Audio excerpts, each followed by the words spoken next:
In an interview with 7 News, Rafael Cabrera said he wanted to apologize to the victims, but he's hoping the law will be lenient on his son. Former Lewis County legislator Rick Lucas is trying to get Stinson and the county to compromise. He says the SNRT run is extremely important, bringing in big bucks for Lewis County. Assemblyman Ken Blankenbush says information from the forums will be used to make a case for a change to Common Core when the session starts. Slowdown's not the only way to get down, not if you like Casey and the Sunshine Band. Let's go check out the fun. Growing the perfect Donegal beard isn't easy. It takes a lot of hard work if you want to be King of Beards! Organizers say people are coming from across the country to get in on the kiting fun. Now that these students see what a success their efforts were, Ms. Philhart says she hopes they're encouraged to keep giving back. Well, are you guys? Yeah! It's the first time and he's a mental patient and he needs help.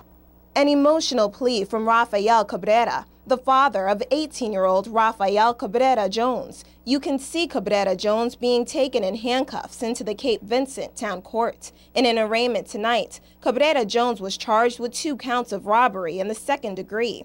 Authorities say first Cabrera Jones entered Cape Dairy's store with a starter pistol, demanding $300 in cash and a pack of cigarettes. Then Cabrera Jones allegedly went to the Cape Vincent liquor store about an hour and a half later and stole $600 in cash and a bottle of vodka.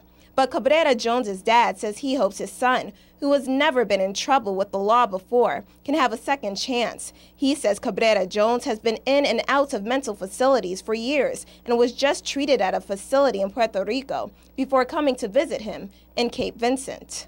Sometimes he cannot sleep. That's the reason he's taking a lot of medication. Antipsychotic, antidepressants, and a lot of stuff for the anxiety. Cabrera Jones was sent to the Jefferson County Jail on $50,000 bail and $100,000 insurance bond. He faces 1 to 15 years in prison on each charge. His dad says locking his son away will only make matters worse. If he got to prison, he probably would be worse when we see him back coming out of prison. He needs help. Professional, medical, mental, psychologist, he needs help. In an interview with 7 News, Rafael Cabrera said he wanted to apologize to the victims, but he's hoping the law will be lenient on his son. In the newsroom, Candace, 7 News. A Jefferson County grand jury has indicted 18-year-old Levi Smith. He has been charged with attempted murder in the 1st degree. Smith has been accused of hiring Austin Scudera of Watertown to commit a contract killing. Scudera allegedly shot and wounded Robert Hunt III of 3 Mile Bay as he sat in a parked car along Ohio Street in Watertown in June of last year.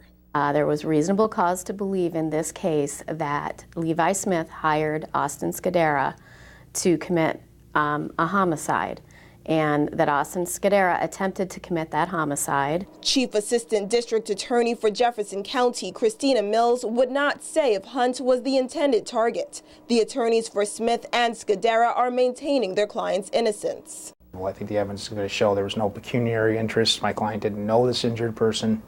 There's no exchange of any kind of money. There's something fishy with the quality of the evidence.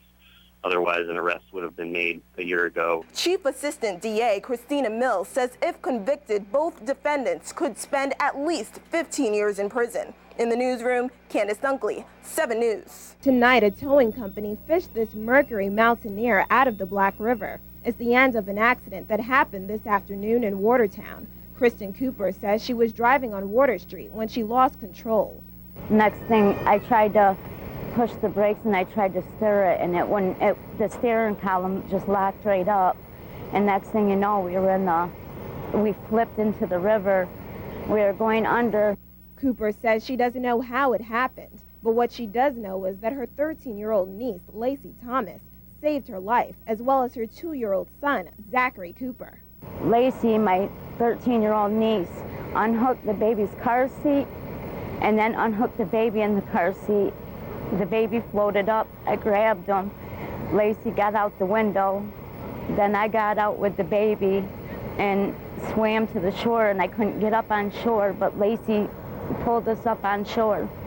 And then my other nephew, Anthony, he got out after us. Family members say it's a miracle that everyone made it out okay. I'm just really happy that Lacey was able to do that, you know. A lot of credit goes to that 13-year-old little girl. You know, things happen like this and you don't understand why. After everyone was out, Lacey was taken to Samaritan Medical Center for evaluation. 7 News spoke to her on the phone. She says she's okay, and she's glad everyone else is too. In Watertown, Candace, 7 News. If you've been to the Lewis County Fair, you know all about the rides, the music, and the food. But behind all the fun was the man who made it come alive. Dr. Harry O'Connor, who served as the president for 25 years, died from a heart attack in October. I just miss him, walking around here, just his presence. You just really miss that. You always saw him in his coveralls except for Fair Week. He was in his fair hat and his white dress up, and he just loved the fair. And now the fair is doing its part to make sure Dr. O'Connor's passion lives on. His family members, along with other volunteers, are working to fix up the horse barn. One of the big things, they put in new doors, and they put in sliding doors. And those doors are going to be a lot safer for the fairgoer. The old doors used to swing out. But it's not just the horse barn that got a facelift. The improvements start from the moment you walk into the fair. We put all new fencing in, put in a new gazebo that was partially funded by the Northern New York Community Foundation. And we've got some trees planted. We have a tree planted here in honor of Dr. Harry O'Connor. This grandstand is just one of the many things Dr. O'Connor was extremely passionate about. And that's why on Tuesday, the fair will dedicate it to him. But one of his major things, and it was a true labor of love for him, was to see this grandstand be restored to its original grandeur. The grandstands will be named the Harry P. O'Connor Grandstand following the opening ceremony. Just one of the many things that will help his legacy live on. In Lowville, Candace, 7 News.